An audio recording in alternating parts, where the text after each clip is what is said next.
Hey, boondockers, where are you staying tonight?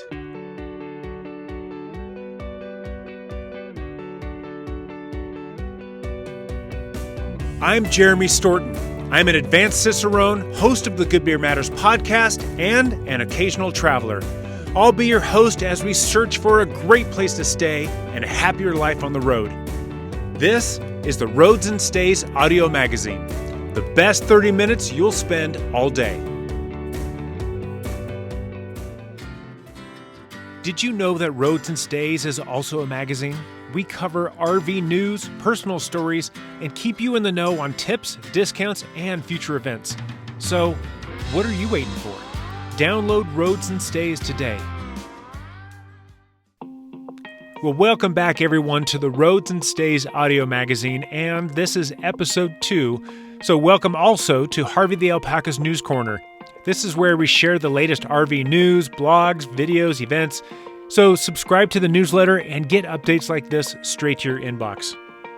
So in the lead story in this episode, I speak with Marc Acton from I Heart RVing, and we talk about all sorts of things having to do with RVing and the magazine I Heart RVing, but we also get really philosophical about the experience and what people need to take the next step.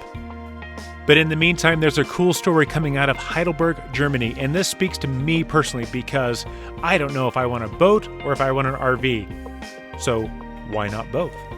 For that free spirit like me, having no external limits is the dream scenario.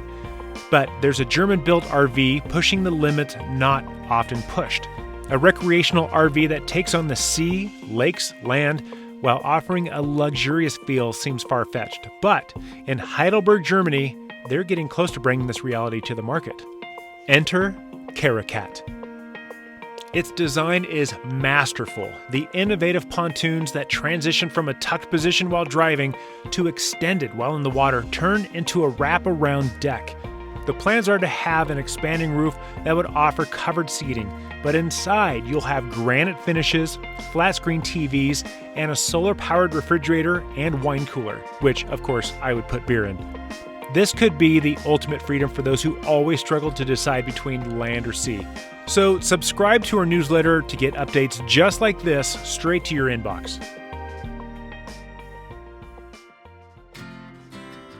Small towns scattered from sea to sea have a ton to offer, but accessing them isn't always easy. With harvest hosts and boondockers welcome, you'll have the chance to stay at the local farms, wineries, golf courses, private properties, and a whole lot more. The all-access plan gives you unlimited overnight stays with the largest and most fun RV camping network at 7,000 plus locations across North America, without any camping fees. One yearly fee is the same cost as 3 to 4 nights at typical campsites. So say goodbye to wally docking and instead wake up on the farm.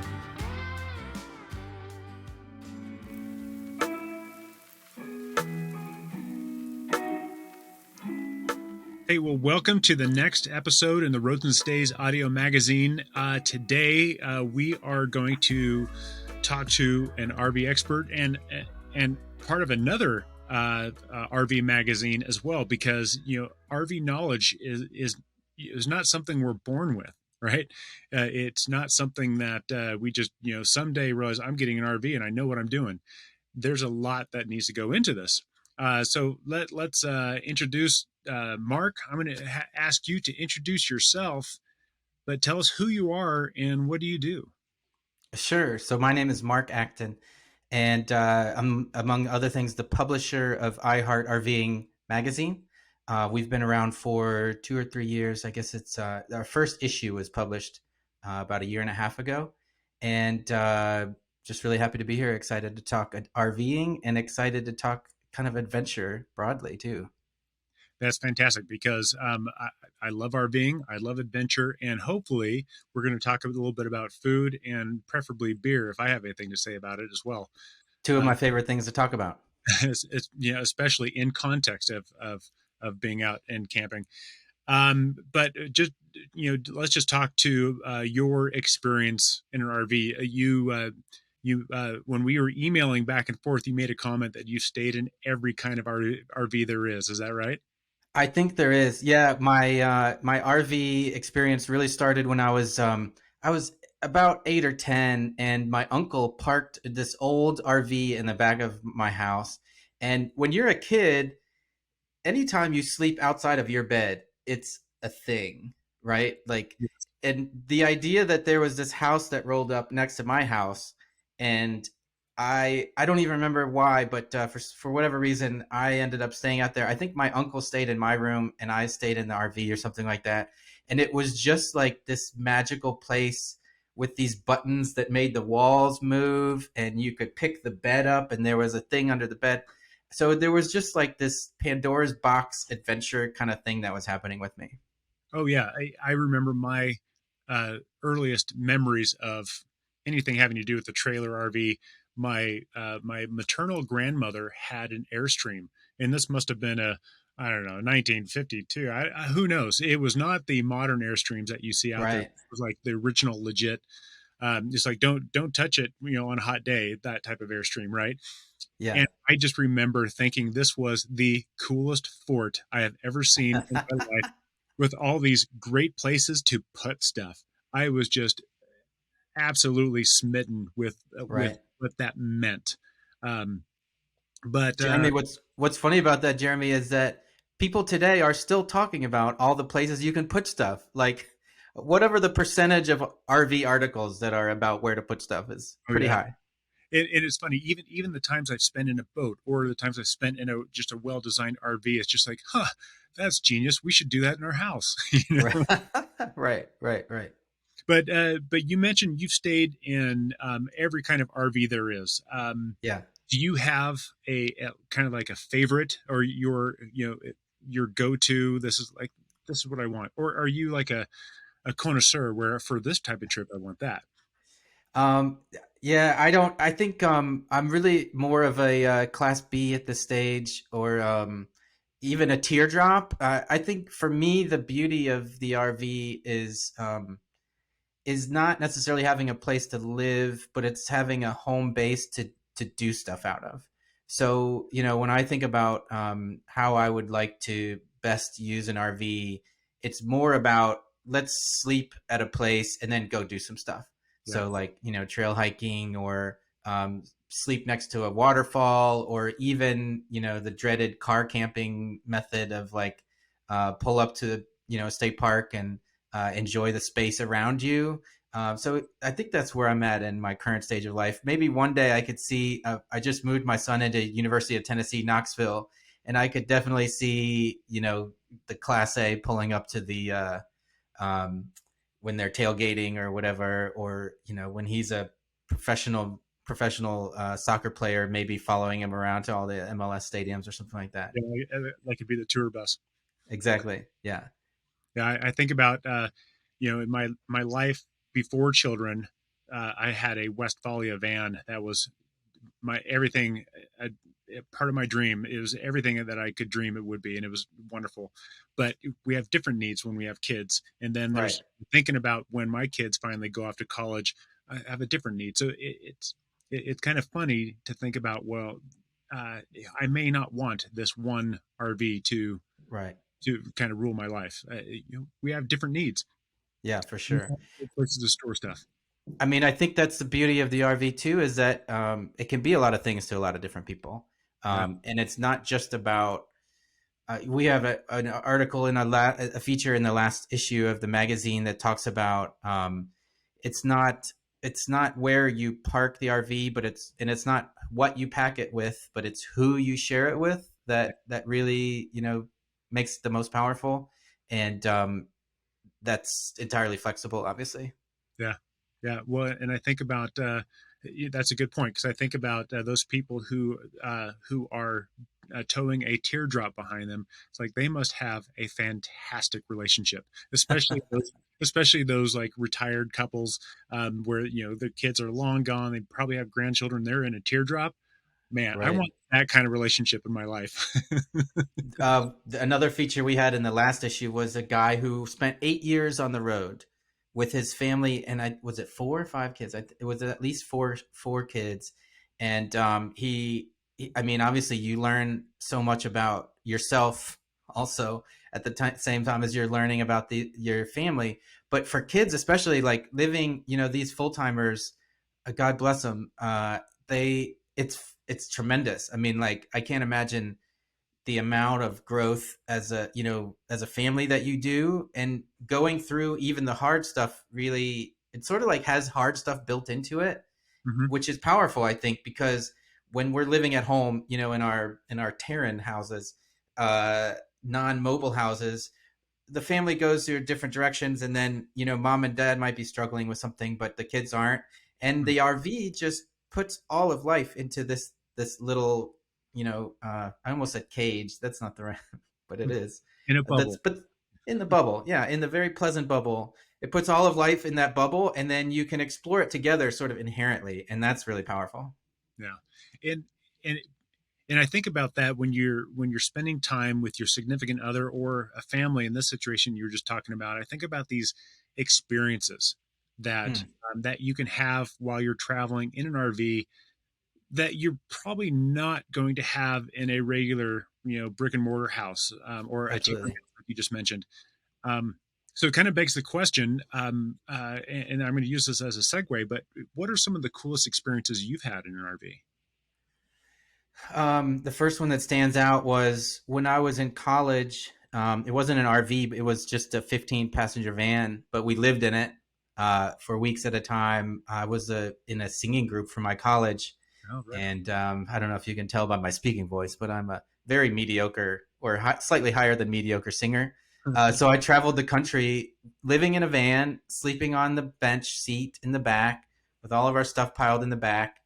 And man, it was tremendous. Like seeing all of the world, like that was the most, that was the closest to living in, living the mobile lifestyle that I've done. Well, we were for the entire summer, probably 3 summers in a row. We did that, and it was all the same stuff. Like we weren't a family, but there were 6 of us total, and we went around to youth camps, played a lot of ping pong, played a lot of foosball, and lived out of the van. And it was tremendous. It was formative period of my life where I saw a lot of the world I hadn't seen before, and just all of the adventures that all of your RVers know about Yeah. were kind of packed into those summers. Whenever we talk about experiences like this, it usually conjures up a word in people's minds. I've heard people talk about RVs mean freedom, or means adventure, or something like that. This experience that you had as a better than mediocre singer in a boy band in a van. Let's just call it what it is. Um, Absolutely. what word comes to mind when you think about that experience?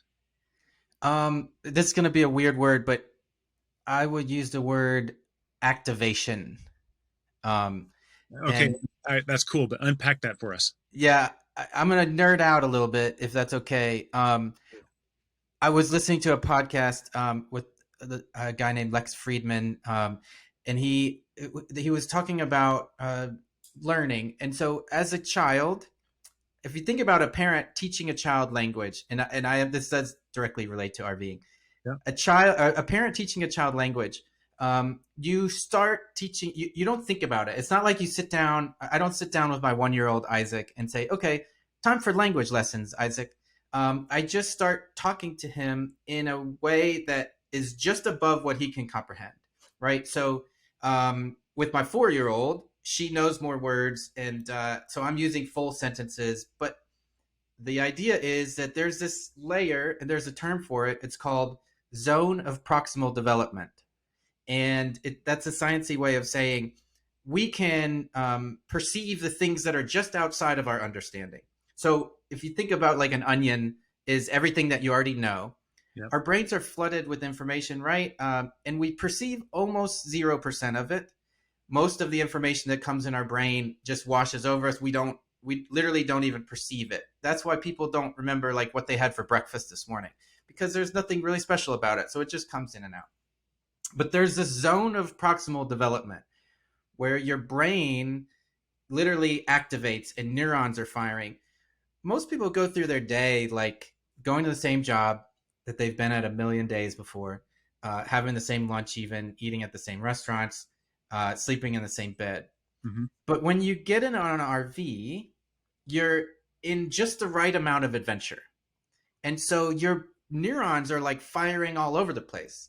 So as a young college student, I'm living in this van having these adventures that are literally activating centers of my brain that would not be activated otherwise. And you could go too far with this, like have you ever jumped out of an airplane, Jeremy? I personally haven't, but I've jumped out of a boat. Does that count? It probably does, because when you jumped out of the boat, your brain was flooded literally and figuratively with all of this new stuff, right? And it's hard when you jump out and you hit the waves and you're like tossed around. You're not perceiving that because that's outside, that's extra, that's too much adventure. Yeah. But the RV literally puts you in that zone, that magical place where I mean, I don't want to oversell this, but I think it's a part of the secret to happiness really is like finding that thing that activates that zone. And for me, living in a van was like living in that zone. And I think for a lot of people their RV is that. Well, and this is a fantastic topic that you brought up because there's there's that phrase that I think about often from Henry David Thoreau that the mass of men lead lives of quiet desperation, Right. right? And I think about those things that wake people up, um, that kind of get them excited, that give them a reason to get up in the morning. Right. And with the work that I do, I spend a lot of time working in the beer world and the food world, and it's funny to see that people will eat the same thing, they'll drink the same thing, and you'll say, "Well, hey, try this." Oh, no, no, no, I'm just going to go to this thing that I know Right. and I love because, and I've had people tell me this because it is quote unquote safe. So Right. they won't even eat something exciting, they won't drink something exciting, and I've seen those people who RV and always go to the same campground. They go to the same state park, or the same is the key word in all this Right. stuff. When there's so much more outside of your comfort zone, there's so much more Yeah. growth outside of your comfort zone. Is that kind of what you're alluding to? 100%. And for me, that's one of the things I love about Harvest Host. And actually, Harvest Host, we've featured Harvest Host a couple different times in our magazine. And one of the reasons is that it perfectly matches that adventure. Like, I saw a stat that said people are actually going back to hotels from Airbnb. So, like, Airbnb blew up, and the problem is that there's a little bit too much adventure in it. um, in that, like, sometimes people like the hotel, they like knowing that there's somebody at the front desk, they like having the same bed, I guess. Yeah, But for me, for people like you, I'm sure Jeremy, and the all of your listeners who are RV people, especially the ones that are Harvest Host folks, it's like, okay, I could go sit at I could go wally docking and sit in a Walmart, or I could go to a winery or a brewery or have this beautiful vista to walk out of my RV and experience. That to me is one of the beauties of life. Really, is being in that zone. And RV makes it happen. So does Harvest Host. absolutely. And I love that because uh, when we take a road trip, when my family takes a road trip, we know that we know to look for the Starbucks because Right. to us that means clean bathrooms. That's not what Right. Starbucks meant to be known for, but for anyone who's traveling, we know it's like, okay, that's safe, that's clean. We'll go to Starbucks to empty our tanks and refuel at the same time. Right. And that's okay to have that. Oh, it's nice to have that same old, that old reliable. Right. If there's nowhere to camp, I love that term, wally docking. You can always go wally docking if all else fails. Right. But that's not the point of RVing. Right. What is the point of RVing then? From It's what to get into the zone of proximal development. So you can use that from now on. I love it. Well, and to use your word to activate. Right. And so for people who, and we at the top of this we talked about the way that we camped, when we were single is different from the way we camped when before kids, is different from the way we camped with kids, Right. different from the way we're going to camp long after kids. But how can we find those levels of activation at each of those stages, at each of those, whether I'm a brand new RVer to someone who I'm a road warrior, I know what I'm doing. How do you Right. find activation at those different levels? Hey, business owners, are you interested in earning extra revenue? Harvest Hosts is a platform that connects over 200,000 RVers to local businesses for overnight stays. The model is simple. Hosts open up a space for RVers to park for one night, and in turn, travelers spend money at the business. And there's no cost to be a host. In fact, hosts make an average of $15,000 in extra revenue every year and meet some amazing folks. Visit harvesthost.com/hosts to get started today. Well, to tie into our magazine a little bit, one of our stated missions, our stated mission statement is to help people learn, enjoy, and master the life-changing art of the RV lifestyle. So it's sort of, we are in an industry and we are in an activity that is deep and wide. So there's almost unlimited possibilities for where to park. There's also almost unlimited opportunities for what to do when you get there. And so, it's kind of funny. Like if you ask somebody what they love about RVing, you'll get a million different answers. And some of them are like, I want the adventure. But then you ask them, okay, well, what did your last RV trip look like? And it was, well, we went to the same park we always went to, and we did the same things that we always did. But it's just that act of doing something outside of that humdrum life. And the beauty of it is, I guess to answer the question is that there's always new stuff to learn. There's always new stuff to enjoy. And I mean, this is one of the things I love about cooking, and why we talk a lot about cooking. We have a cooking feature every issue, is because much like RVing, the things you can learn are endless. There's always a new spice. There's always a new flavor. There's always a new recipe. And I think that's the depth of the interest that we're in. Yeah, and which is great. It kind of makes me think back to, again, to the top of this, we were talking about how our first experiences with RVs. And I thought about my grandmother's Airstream and how, to me, that just seemed like the coolest fort in the world. And Right. there's plenty of place to put stuff. But in my young mind, a fort meant this is where we're going to start the adventure. This is not where we're going to end the adventure. Right. How do we, as RVers of whatever stage we're in, how do we get back to that mindset of this is only the beginning and it's perfectly safe, it's perfectly comfortable, but it's going to be awesome? How do we get back there? That's a good question. I think it has to do with the gutsiness to try new things. Jeremy, you mentioned like I know folks the same way that are like, I've got a friend who only eats like five things. It's like spaghetti and hamburgers, and that's safe. Trying new things might be exploring a new recipe. It might be eating something new. It might be playing something as simple as playing a new game. My wife and family and I were camping. Well, we were in a cabin in Gatlinburg, and we pulled out this new game, and it was like this silly little thing. But just exploring it was activating because we were doing this new thing, and it was exciting. It wasn't really the funnest game, but it was a mechanism for engagement.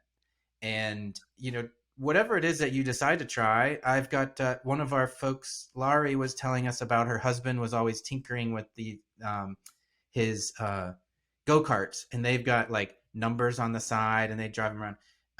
But that was a new thing that they explored. Well, go-karts are fun, but the thing that really excited her most was talking about how her husband and their kids were playing with them. And so I think, as humans, we lose that play concept when we get older. For adults, play looks very different than when we were kids, Yeah. but it's critical to our mental health. And the act of getting in the RV is kind of play itself, because we're doing something outside of our normal. We're activating those different parts of our brain. but if it can be, you can get into too much of a routine. And I mean, again, not to sing the praises of Harvest Host all day long. And by the way, I'm not going to charge you extra for all of these plugs to Harvest Host. This is, I genuinely love what they do. They- Um, park in a new place. Like, let's try something different. And is it the choice, or is it the winery that you go to, or is it the brewery or the different experience that you're going to that's the key to happiness? No, but it is a mechanism to engage with your world in a different way. It's a mechanism to engage with your partner. If you've been 30 years, we've been on the road. We did this other article about a couple that has been RVing for 30 years, and and the wife said, we were in Rhode Island, and there was this great little restaurant. There was this great little seafood place right across from the RV park, and I was like, "This is it!" Like, these guys have made it, and it wasn't the RV that she wasn't talking about her RV, and she was talking about what really mattered to her, and what mattered to her was the engagement that she had with her husband at this little seafood restaurant. Yeah. So the RV is just a vehicle to get you to where you want to be. And making those choices to explore a new place or try a new thing, those are probably the things you're going to remember the most. And I think that's brilliant, and I think that is spot on from my experiences, and especially with the work that I do in the beer world and with food, is it's really not about the beer. It's really not about the food. Right. Mark, if you and I could take off today and head to Munich and get ready for Oktoberfest, that would be fantastic. But if we Yeah. can't, you could go find a good Märzen and a German pretzel, and you can Yeah. use that as a means to transcend and transport yourself to Oktoberfest, and hopefully uh, reflect on some flavor memories, Yeah. and engage in a conversation about, oh, well, tell me about the time you were, et cetera, et cetera. That is, in my estimation, the point of all of this. It's not the beer, Right. it's not the food, it's not the RV. It's what happens beyond that. Absolutely. Yeah. uh, to not to nerd out again, but the memories that you make are often connected to uh, the more sensory inputs you have, the stronger the memories are often. So you'll hear a song that takes you back to this place you were, or you'll smell a smell that takes you back to this place. Again, the RV experience is all about new everythings. So it's not just, you're not just going to a new place, but you're in a whole different world, and those that really makes some memories. Yeah. In fact, I saw there was a picture on Instagram today, and there was this old rotary phone, and it said anyone who grew up around the 70s and 80s would recognize this. And on this phone was a little sticker that says Yeah. 8675. Do you know the rest of it? 309. 309, of course. Absolutely.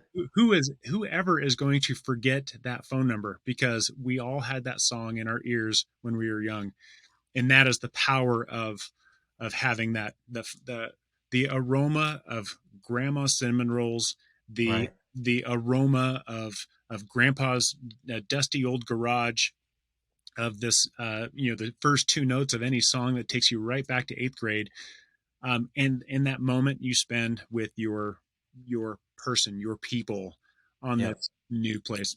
I'm absolutely on board with that. Excuse me. Um, but you got me talking about beer and food. So I want to know, because you do a lot of writing about this stuff. I Yeah. love really good food. I love cooking really good food. But in an RV, it's smaller. You may have a lot of great hiding places for stuff. But what are your best tips on how to make an awesome gourmet meal while you're on the road? So I've got two things that I always preach. One is the power of doing anything that you can prep ahead of time. Yep. So um, even cutting vegetables. I worked at a Texas Roadhouse. That was actually one of my first jobs. It was in college, and I just chopped vegetables all day. So in the restaurant business, they've learned the beauty of ahead of time prep. So Yep. you can chop everything, just about everything ahead of time. You have to be careful with a few things, like lettuce will wilt more quickly. Fruit won't last. Sometimes it doesn't last quite as long. But for the most part, if you're talking about like a weekend trip, do the vast majority of your prep ahead of time. This can look like marinating meats. It can look like peeling stuff, obviously chopping stuff. And then the second tip is to make everything your own. There are some really easy ways you can do this. I like to have my Acton master mix of spices, and it's like a super easy. It's like Mrs. Dash, but Mr. Acton, I guess. But better. Exactly, exactly. And it's better because it's me. The beauty of cooking is like, did you ever watch? Did you ever watch Emeril Lagasse? Oh yeah. Bam. Bam. And the other thing that he would always do is he's like, who cares? It's a recipe. Who cares? You like it a little more garlicky? Put a little more garlic in. Bam. You like it? You like pepper? Bam, more pepper. And that's the beauty of cooking, is like it's infinitely customizable to you. I like a certain like I have kind of a basic mix that I go to with flavors, and that's me. And then my family just deals with it because I do the cooking. That's the other beauty of cooking, by the way, is you get to make all the stuff you like. Yep. So yeah, so number one, do all of the prep you can ahead of time. Number two, make everything yours. And this also, by the way, works really well like with out of the box stuff. So you're in an RV, you're camping, you don't want to spend 2 hours in the galley prepping your big meal. No. So you've got to cut corners. And for some people, they think that it's just opening a can of something. Well, I'm stuck with like, I don't want to do a bunch of prep. But if you have a few key ingredients, you can make it yours, even if it's out of the box. So in the upcoming issue, we did a Thanksgiving dinner, and we did a literally out of the box punched up stuffing recipe, and it's as simple as um, take some celery with you, pre-chopped, of course, Yep. pre-chopped celery in a little Ziploc bag. You've got a pot that you're going to make the stuffing in. Just saute the celery in some oil in the pot, and then make the box stuffing right on top of it.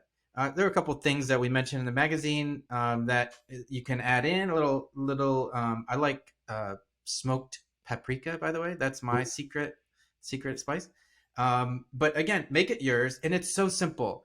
If you've got pre-cut, you get the pot, you get the oil, you saute the celery for maybe 5 minutes ish until it's soft, and then just do the box exactly how you would. You get a homemade tasting recipe with almost zero extra work and almost zero extra time, and then you spend the rest of the time enjoying your RV. Well, and that's where I love some of these newer RVs actually have little outdoor kitchens integrated to it, Yeah, which is like, okay, so absolutely. whoever is cooking doesn't have to be stuck inside the galley while everyone's having fun outside. You can Right. bring that outside and make all the mess you want. Yep. One of my favorite things that I love to do when I do that, and this is especially good for people who don't have a working fridge, they have to kind of rely on their cooler, but to make all that stuff ahead of time, like you mentioned, and especially if it's something wet, like one of the things I love making is a pork chili verde. And when you put that in a Tupperware or a Ziploc bag and then you freeze it, well, now you've got an ice pack until you're ready to cook it. And Yeah, absolutely. it just kind of serves this wonderful double duty. And it's all done, ready to go. It's just kind of heat and serve, but Yep. it was good. But if we don't have time to make stuff ahead of time, if we just grab the kids on Friday and go, I love your idea of taking the here's the stuff out of the box. Here's the generic recipe, but we can add what we want to it. We can add Right. some garlic. We can add some cinnamon. We can add whatever we want, and now it is new and improved. Jeremy, if you add the right amount of butter and lemon juice to anything, it's going to be delicious. And I've always got a lemon juice, and I've always got butter. and don't forget bacon. Yeah, that's right. Well, you're right. I mean, there's a perfect example. You're making bacon at home, reserve some of the grease, and now again, it's all about double duty. You've got a fat, but it's also bringing some flavor in. You've also hit on my third key. I forgot there was a third key. Double duty is like a huge roast. Like, you don't think about doing like roast seems like a big deal. It takes a long time to cook. But Hmm. here's the thing: if you cook a roast, you could put it in a crock pot before you leave on Friday. It's gonna hopefully cook for 12 hours. Low and slow is the beautiful thing. Anyways, Yep. a little seasoning, a big roast. Okay, so now you can do pork roast Friday night. You can do basically huevos rancheros with the pork, roasted pork. Then you can fry it, chop it up, fry it in a frying pan, and now you've got pork tacos. Yep. And so you're getting triple duty out of that. But those things that you can like make one, chili's the same thing. I'm sure you've made a big pot of chili and then you can just eat it all day long. Then you change it up and you make tacos out of the chili. Then you take a bag of tortilla chips. Now you've got chili dip that you can dip your tortillas in.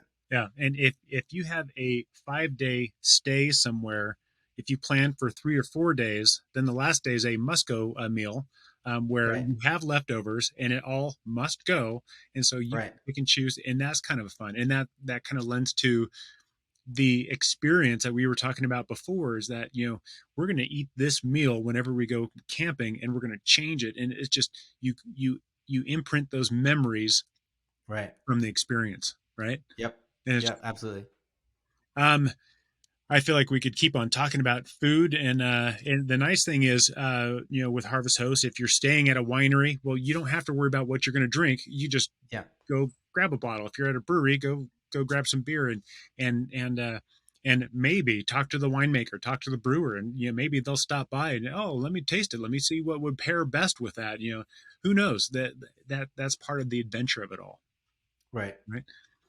Let's talk about a little bit more. You said you started the magazine I Heart RVing. Tell Yeah. us about I Heart RVing. So we started I Heart RVing Magazine because we felt like there were some publications doing sort of the travel angle pretty well, but they weren't really RV specific, and there wasn't like a lot of RV specific content. On the other end of the spectrum, there were some folks, like one of our friends is RV Enthusiast Magazine. Mm-hmm. They've got this fantastic like how tos, and they're like really nerd out on the RV stuff, electrical wiring, and like products that you can install and how to install it, how to troubleshoot, that kind of thing. What we felt was missing in the industry and really for the community was a magazine that did that sort of in that sweet spot in between those two things. I Heart RVing talks a lot about travel, but we talk specifically about RVing and travel. So, for example, we highlight a state park or a national park. We highlight a different national park every issue, but we'll show you. And so we've got these beautiful Vista pictures. It's actually the section's called American Vista. But for each one of the pictures, we'll actually tell you the coordinates of where you can find the closest parking spot. Same with like we'll talk about traveling from maybe the coast of Florida. One issue we talked about the coast of Florida. So obviously we're going to highlight like the gas stops along the way and the RV parks along the way, that kind of thing. At the same time, we do a lot of sort of functional stories about products that we think will be helpful to people. And we highlight products. Obviously, we've got some great advertisers with RV specific products. But then we talk about like services like Harvest Host, for example. We've loved a couple of stories we've done on there where like, here's a great spot you could go and something you can do while we're there. So I Heart RVing, again, does learn, enjoy, master. So we do like to talk to each of those people in every issue. And that's what we think sets our publication apart. But so if I were a brand new RVer, having never camped in my life, would I get Yeah. something out of I Heart RV? Absolutely. In fact, our very first cover story was what kind of RV am I? And so we like walked people through like number one, here are the different types. Here are sort of the strengths and weaknesses of each one, and help people sort of walk through that process of figuring out which one was right for them. And so the different departments, every magazine has departments. So we have knowledge. I think I saw that you have great food tips. Of course. Of course, that's what caught my eye. What other stories are we going to get from each not episode, each publication? Sure. So every issue we talk about places to go, things to do. One of our sections is called RVX. So it's really about the RV experience, not just where do you go and park, but what do you do when you're there, both inside and out of the RV. We have a news section. We like to talk about sort of new industry stuff, keep people up to date on whatever is pertinent in the industry, but also not too serious. Sometimes our news features are like, what was that? The movie that came out that won Academy Awards with the lady from Fargo, um, Wanderlust. What was that the name of the movie? So we talk about like pop culture stuff. And then we also have like even fun stuff like the last thing we do in every issue is called Firesides. It's like a little fun. We've got a couple jokes in there. We got a puzzle. So like we're thinking about what can you. I really the magazine, Jeremy. I should have said this in the first place. We envision it, or what we like to do is we want it to be the perfect thing. When you get it in the mailbox, you're excited to open it, and then you read through it, and then you toss it in the RV or the truck, and then the next time you're on a road trip, this is what you're going to enjoy really diving into. So, I mean, we even do like a playlist. We have a new Spotify playlist every issue with a different theme. So yeah, we like to have a really wonderful balance of entertaining, but also information. Again, like learn, enjoy, and then for the folks who are ready to master it, we talk to those folks too. So as you're describing that, you made me think of it as like a highlights magazine, but for adults, but and specifically for RVers, where there's like cool stories, stuff to do, lessons to learn, and just fun entertainment. Absolutely. It's funny you mentioned that because we've brought up highlights several times. The other one is Reader's Digest. Oh, yeah. I personally like to think that our magazine really has a little bit of a retro feel to it because of that. Like, we're not trying to be the next Cosmo. I would almost rather be the next Reader's Digest or the next highlights, because those are the ones that like you've used them. You've been through it so many times that the pages are falling apart and you want to go back and read the thing again. That's really what we shoot for. Yeah, because it's remembering those fun little moments that meant more than just the moment itself. Exactly. Yeah, I love it. Thank you so much for coming on to this show and talk to us about food and travel and memories and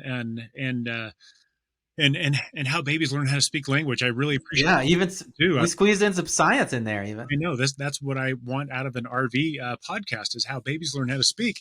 This is perfect. Do you have any words of wisdom for RVers out there as we sign off? Yeah, I think just have the guts to go do it. I think like a lot of the industry. It's funny because if you look at some of the other publications, they also only talk to the people who already have RVs, right? And I don't know what percentage of people who are listening to this podcast, but I would be willing to bet that there's a big percentage of it. They haven't even bought the RV yet, and they know there's something in it for them. They have this little vision. They have this inkling that there's this different world out there, and they think that RVs might get them there. And so I would just say, yeah, do it. And even for the folks that have been 30 years, going on 30 years, like try a new thing. Get into that zone of proximal development however you can, because I think that's where the secret of life is. I love it. Thank you so much for coming on and sharing what you have to share with us. This is fantastic. Of course. It's been a really great time, Jeremy. I appreciate you having me on. Yeah, my pleasure. Bring joy back to your email with the RV Hacks and Humor newsletter. Our monthly email is packed with memes, videos, guides, and news straight to your inbox. Subscribe today via the link in our description box.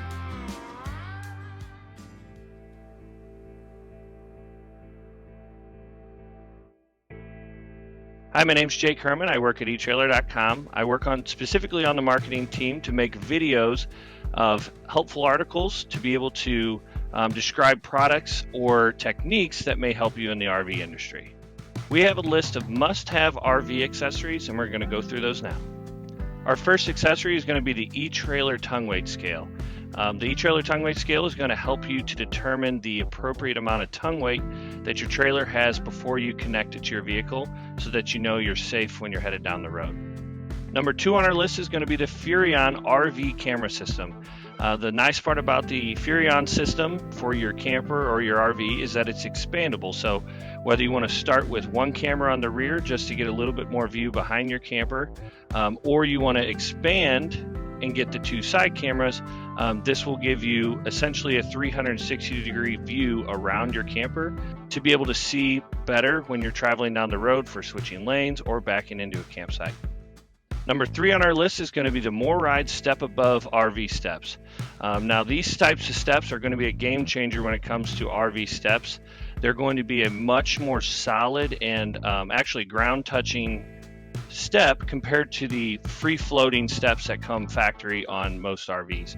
What it's going to do is it's going to put the pressure from your walking on the steps on the ground rather than on the side of the camper, making it much more comfortable. It's going to take away that shaking that you would normally get from a traditional set of floating camper steps. Number 4 on our list is going to be the Stromberg Carlson leveling kit. Now the main difference between this leveling kit and all the other leveling accessories that we have is that this is all going to come in one kit. It's going to come in a bag. It's everything you need to get one axle leveled. So if you have a tandem axle or a triple axle trailer, you just need to pick up however many kits per axle that you have. Number 5 on our list is going to be the SureCall cell phone booster.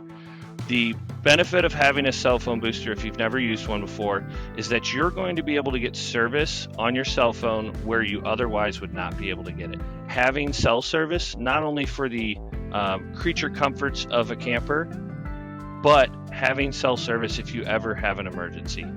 That's why it's important to use something like a cell phone booster when you're out camping. Number 6 on our list is going to be the eTrailer RV cargo carrier. Having a cargo carrier on your RV is going to give you so much more space to be able to store those grills, other accessories like camp chairs and stuff like that on the back of your camper and get it out of your storage compartments because it's a lot of stuff that takes up a lot of space. The benefit of the eTrailer RV cargo carrier is that you can start with a smaller size and it's expandable all the way to the full width of your camper. Number 7 is going to be the Performance Tool Vehicle and Trailer Aligner. Essentially what it is a magnet with a telescoping ball that will go on your trailer tongue and on the hitch ball of your vehicle. Essentially it is a manual camera. You can stick it on any vehicle, any trailer, and you can line the ball of your vehicle directly up with the coupler on your trailer without having to get out a bunch of times. And number 8 on our list is going to be snap pads. Snap pads are going to be a very, very great add-on for your RV. What they do is they will provide a more sure footing no matter what surface your RV is sitting on, whether it be concrete, gravel, dirt, or grass. So this is going to give you a larger footpad and assure you that you're not going to damage any concrete at campsites that you might be staying at. What you're going to get with etrailer.com is you're going to get that over-the-counter service because we did start as a small shop. We want to make sure that our neighbors are getting the right product the first time, whether that's calling in to our customer service reps to help you out or visiting our website for the first time.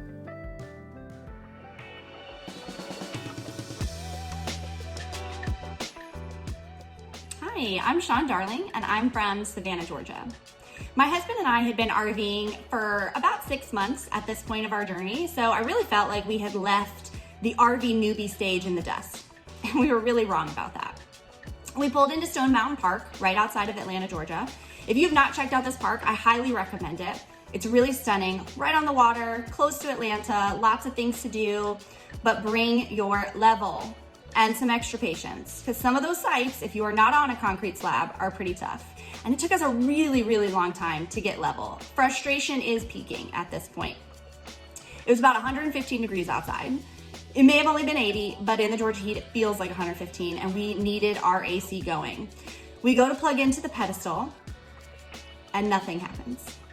We just stayed somewhere else a few days before, so I know it can't be our RV. It has to be the pedestal. So I go to try to find someone to help, and the sweetest campground host came over to help us out. And the first thing he asks us is, did you check the breaker? And we just look at each other like we are complete morons. No, we did not check the breaker. We know this. And he just walks right over to the fridge, opens that little box, flips the breaker, everything comes on, and we just all start dying laughing. And thank goodness he was laughing with us and not at us. But RVers are really the nicest people. And in the grand scheme of RVing, you don't know everything. And even when you actually do know something, like we should have known this, you are reminded that humans are very forgetful. You should never be too proud to go ask someone for help, because guess what? We've probably all been there. And RVers are really, like I said, the kindest people on the planet. They're always willing to help, whether it's a big task or whether it's something small, like reminding someone to check their breaker and flip that switch. This is a community, and I would encourage you to not forget to rely on our community. Thank you for listening to the Roads and Stays audio magazine, brought to you by Harvest Hosts.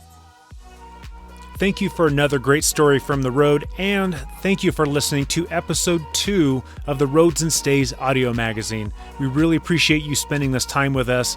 Make sure you tune into episode 3. We have more stories, more events, more news, a great lead story with Phil and Stacy from You, Me, and the RV, even more tips, and another short story from the road.